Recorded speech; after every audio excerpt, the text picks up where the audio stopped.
Reservation ప్రధానంగా ఇప్పుడు hot టాపిక్గా మారినటువంటి అంశం. రాజకీయాల్లో ఒక సంచలనాత్మకమైనటువంటి నిర్ణయంగా దీన్ని చూడొచ్చు. ప్రధానంగా మనం చూస్తే బీసీ రిజర్వేషన్ గురించి కాంగ్రెస్ ప్రభుత్వము కాంగ్రెస్ పార్టీ చేస్తున్నటువంటి నిర్వాహకము మొత్తానికి ఏ విధంగా అయిందంటే బీసీలకు మళ్ళీ అదే పరిస్థితి వచ్చింది. మళ్ళీ 100 ఏళ్ల వెనకకు పోయే పరిస్థితి. 42% చట్టబద్ధత అయితే మాత్రం బీసీలకు న్యాయం జరిగేది. చట్టబద్ధత కాకుండా కేవలం పార్టీల పరంగా మాత్రమే బీసీలకు 42% ఇవ్వటం వల్ల ఒరిగేదేం లేదు. దానివల్ల ఒరిగేది ఏంటి అంటే బీసీలు బలమైనటువంటి బీసీలు కాకుండా బలహీనమైనటువంటి బీసీలను ఎన్నిక చేసే కుట్ర ఈ రాజకీయ పార్టీలు చేస్తున్నటువంటి అంశాన్ని మనం ప్రధానంగా చూడొచ్చు.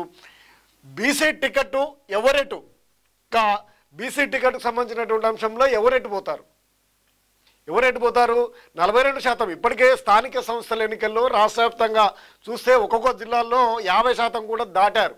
ఎందుకంటే అనేక గ్రామాల్లో జనరల్ కేటగిరీలో ఉన్నటువంటి వారి శాతము ఆ గ్రామాలలో 1-2% మాత్రమే ఉండటంతో అక్కడ ఉన్నటువంటి బీసీలు ఎక్కువగా ఉన్నటువంటి బీసీలు అక్కడ కైవసం చేసుకున్నటువంటి స్థానాలు అనేకంగా ఉన్నాయి. ఒక్కొక్క జిల్లాలో 50% కూడా జరిగినటువంటి ఆధారాలు అది స్పష్టంగా మనకు కనిపిస్తున్నటువంటి పరిస్థితుల్లో మరి ఇప్పుడు ఈ స్థానిక సంస్థల్లో ఈ రిజర్వేషన్ల వల్ల బీసీలకు ఒరిగేదేంది? చట్టబద్ధత అయితే ఖచ్చితంగా వారే పోటీ చేసేవారు. కానీ ఇప్పుడు ఏం జరుగుతుందంటే బీసీలు టికెట్ ఎవరెటు ఉంటున్నారు? బలహీనమైనటువంటి బీసీలను బరిలోకి దింపిన దగ్గర బీసీ టికెట్ను కేటాయిస్తారు. అక్కడ ఓటమి చెందే దగ్గర కాంగ్రెస్ పార్టీ బీసీలకు టికెట్ ఇస్తుంది, అది ఖాయం. ఇక ఎవరైనా బలమైనటువంటి లీడర్ బీసీ నాయకుడు ఉండి స్థానిక ఎన్నికల్లో పట్టు ఉన్నటువంటి అతను బీసీ టికెట్ కావాలని 42%లో కాంగ్రెస్ పార్టీ నుంచి టికెట్ను ఆశించి ఉన్నట్లయితే అక్కడ ఉన్నటువంటి ఈ సామాజిక వర్గాలన్నీ కలిసి ఆయనను ఓడగొట్టడం, లేదా బీఆర్ఎస్ పార్టీ నుంచి మరో సామాజిక వర్గానికి, అది రెడ్డి సామాజిక వర్గానికో ఇంకో బలమైనటువంటి సామాజిక వర్గానికో ఇప్పించి ఈ బీసీ బలమైనటువంటి బీసీని ఓడగొట్టడం ఖాయం. ఇది జరుగుతున్నటువంటి పెద్ద కుట్ర. ఈ రాజకీయ కుట్రను బలమైనటువంటి బీసీలు ఎదగకుండా చేయడంలో ఇది ఒక భాగంగా స్పష్టంగా కనిపిస్తుంది. చట్టబద్ధత ఇప్పుడు కాంగ్రెస్ పార్టీ బీసీకి టికెట్ ఇస్తే టీఆర్ఎస్ ఇవ్వాలనే లేదు కదా. ఒకవేళ 42% వాళ్ళు ఇస్తారన్నా కానీ అదే స్థానంలో కాకుండా వేరే స్థానంలో ఇస్తారు చట్టబద్ధత లేనప్పుడు. 42% చూపించుకోవడానికి ఇప్పటికే బీఆర్ఎస్ 32%, 35% కూడా బీసీలకు మేము స్థానిక ఎన్నికల్లో సీట్లు ఇచ్చామని చెప్తా ఉంది. ఇది వాస్తవం కూడా. మరి కాంగ్రెస్ ఇచ్చిన దగ్గరే బీసీలకు మరో పార్టీ ఇస్తుందా? ఇవ్వదు. అక్కడ అనివార్యంగా ఒక బలమైనటువంటి బీసీ ఉన్నాడంటే వితిన్ కాంగ్రెస్ పార్టీలో ఉన్నటువంటి అగ్రవర్ణాలకు సంబంధించినటువంటి నాయకులు ఆ బీసీని ఎట్లా ఓడగొట్టాలని చూస్తారు.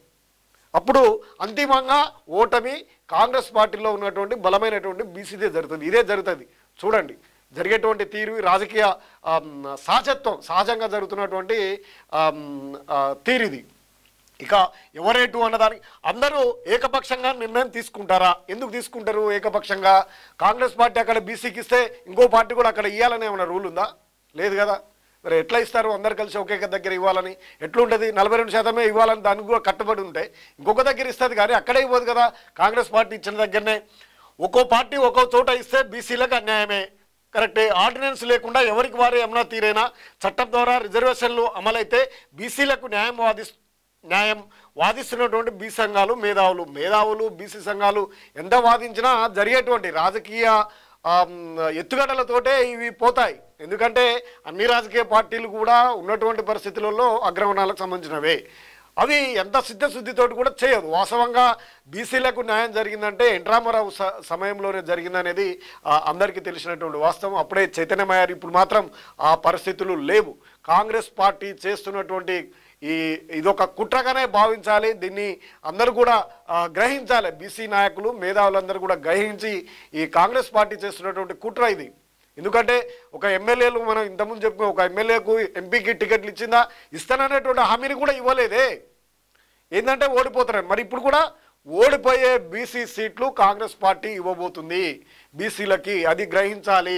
అప్పుడు బీసీలకు ఇక టికెట్లు ఇచ్చినా కానీ గెలవరు అనే సంకేతాలు రానున్నటువంటి సార్వత్రిక ఎన్నికల్లో తేవడానికే ఈ కుట్ర అంతా జరుగుతూ ఉంది. ఈ కుట్రను అందరూ కూడా గ్రహించాలి. స్థానిక సంస్థల ఎన్నికల్లో బీసీలకు 42% టికెట్లు ఇవ్వడంపై రాజకీయ పార్టీలు తర్జన భర్జన పడుతున్నాయి. రాష్ట్రంలో ఇప్పుడు ఉన్నటువంటి చట్టం న్యాయంపై అవగాహన ఉన్నటువంటి వారికి అధికారికంగా 42% రిజర్వేషన్లని అంచనాకు పార్టీల నాయకులు, కార్యకర్తలు, రాజకీయ విశ్లేషకులు వచ్చారు. కేంద్రం చట్టం చేస్తే తప్ప రాష్ట్రంలో స్థానిక సంస్థలో బీసీలకు 42% రిజర్వేషన్లు అమలు సాధ్యం కావని స్పష్టం చేస్తున్నారు. దీనిపై గ్రామం, మండల స్థాయి నాయకులందరూ ఒక అవగాహనకు వచ్చినట్లు తెలిసింది. చట్టంపై అవగాహన ఉన్నటువంటి వారు వాస్తవాలను అంగీకరించాల్సిందేనని చెబుతున్నారు. అయితే రాజకీయ పార్టీలు ఎవరు ఎంత శాతం సీట్లు బీసీలకు ఇస్తారనేది స్పష్టం కావాల్సి ఉంది. కాంగ్రెస్ పార్టీ మొదటి నుంచి బీసీల రిజర్వేషన్పై స్పష్టంగా చెబుతుంది. ముఖ్యమంత్రి రేవంత్ రెడ్డి అనేక మార్లు చట్ట ప్రకారం సాధ్యం కాకపోయినా పార్టీ పరంగా 42% ఇస్తామని ప్రకటించారు. ఎందుకు అంటే చట్టబద్ధత కాదు అనేది ముఖ్యమంత్రికి కూడా తెలుసు. అది ఎందుకంటే ఇప్పుడున్నటువంటి పరిస్థితులలో ఇవి రాజకీయ ఎత్తుగడలు. అందరికీ కూడా బీసీలకు టికెట్లు ఇవ్వటము అంటే రాజకీయ ఎత్తుగడలతో ఇవ్వడమే. బీఆర్ఎస్ ఇచ్చినా, అది బీజేపీ ఇచ్చినా, బీజేపీ అయితే అసలు ఆ రిజర్వేషన్లనే వద్దంటది. ఒకే ఒకరు ఉండాలి అనే ఏకసూత్రమే దాంది. ఒకే మతం ఉండాలి అంతే, ఇక వేరే ఏది ఉండదు వారి యొక్క సిద్ధాంతం. ఇక ఒకవేళ వాళ్ళు బీసీలకు ఇచ్చినట్టు చేసినా అది ఓట్ల కోసం, దగా చేయడం కోసం తప్ప ఇంకొకటి కాదు. బీఆర్ఎస్ అయినంతే, కాంగ్రెస్ అయినంతే అన్నీ కూడా దగా కోసం, వారి యొక్క రాజకీయ ఎత్తుగడలు, రాజకీయ లాభం కోసము చూపిస్తున్నటువంటి సంఖ్యను మాత్రమే. దీన్ని వాస్తవమైనటువంటి లీడర్షిప్, బలమైనటువంటి నాయకులని నిలపడానికి ఏ పార్టీ కూడా ఇష్టపడదు.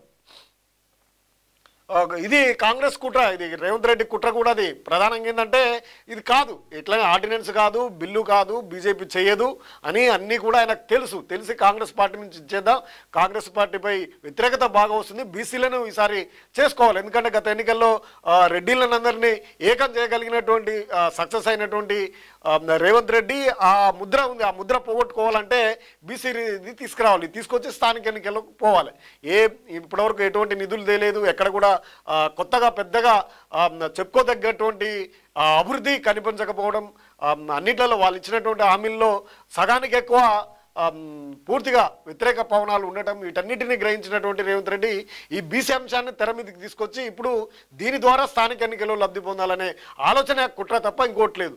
ఒకవేళ బీఆర్ఎస్ ఇచ్చినా కానీ అదే ఏ విధంగా రాజకీయంగా నిలదొక్కుకోవడానికి బీసీలకు ప్రాధాన్యత ఇవ్వాలని ఇవన్నీ చూస్తూ ఉన్నాయి. ఇవి బీసీలందరూ కూడా గమనించాలి. ఎక్కువ జనాభా కలిగినటువంటి వీరందరూ కూడా ఏదైనా సాధ్యం అవుతుంది. మేధావులు ఆలోచన చేయాల్సినటువంటి అవసరము ఎంత ఉంది. బీఆర్ఎస్లో గందరగోళం, బీసీలకు 42% రిజర్వేషన్ కల్పిస్తామని కాంగ్రెస్ ముందు నుంచి ఎలాంటి సందేహం లేకుండా చెప్తుంటే ప్రధాన ప్రతిపక్షం బీఆర్ఎస్ ఇది మాత్రం శుద్ధ తప్పు. ఎందుకంటే బీఆర్ఎస్ పార్టీ ప్రకటించింది గతంలోనే 32% కాదు 35% కూడా ఆల్రెడీ ఇచ్చేసాము, 42% కాదు 50% కావాలని చెప్తా ఉంది బీసీలకి. మరి ఆల్రెడీ ఇచ్చారు. కాంగ్రెస్ మాత్రం ఎక్కడ ఇవ్వలే అధికారికంగా. ఎవరో సత్తా ఉన్నటువంటి లీడర్ అక్కడ గెలిచినటువంటి పరిస్థితి, లేదా అక్కడ జనరల్ కోటగిరిలో ఉన్నటువంటి ప్రాంతాల్లో, ఆయా గ్రామాలలో రెడ్డిల ప్రాధాన్యతను అదర్స్ ప్రాధాన్యత లేకపోవడం వల్ల అక్కడ బీసీలకు అనివార్యంగా ఇచ్చినటువంటి పరిస్థితి తప్ప కాంగ్రెస్ పార్టీ మాత్రం ఎక్కడ ఇవ్వలేదు.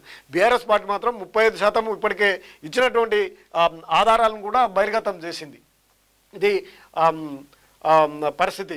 ఈ విధంగా ఉంటే జిల్లా పరిషత్తులు ఇప్పుడు 32 జిల్లా పరిషత్తులు ఉంటే ఇప్పటివరకు 25%, 10% ఎస్టీలకు ఇచ్చింది, ఈ 15% ఎస్సీలకు రిజర్వ్డ్ కాబడ్డాయి. దాంట్లో 50% మహిళలకు కేటాయించారు. మిగిలినటువంటి 16 సీట్లలో జనరల్ కేటగిరీ కూడా ఉన్నారు. జనరల్ కేటగిరీ కూడా ఉన్నటువంటి కొన్ని ప్రదేశాల్లో కూడా రాజకీయ లబ్ధి కోసం అక్కడ ఉన్నటువంటి పరిస్థితుల్లో బీసీలు కూడా గెలుచుకున్నారు. ఇప్పుడు ఆ 25లో అంటే 50% మించొద్దని గతంలో ఇచ్చింది. మరి ఇప్పుడు పార్టీలు ఏకపక్షంగా 42% రిజర్వేషన్ కేటాయిస్తే ఇంకా బీసీలకు ఇంకొక 8 సీట్లు పెరిగే అవకాశం ఉంది. ఆ 8 సీట్లు మరి ఎక్కడెక్కడ ఎవరెవరు ఏ పార్టీ ఇస్తారనేది చెప్పలేం. ఎందుకంటే ఈ రాజకీయ ఎత్తుగడలతో పోయి వారి యొక్క విధి విధానాలను మలుచుకొని వారికి అనుగుణంగా ఉన్నటువంటి ప్రదేశాలలో బీసీలకు ఎక్కువ ప్రాధాన్యత ఇచ్చినప్పటికీ అంతా గందరగోళమైనటువంటి పరిస్థితి. దీనివల్ల బీసీలకు న్యాయం అయితే జరగదు. చట్ట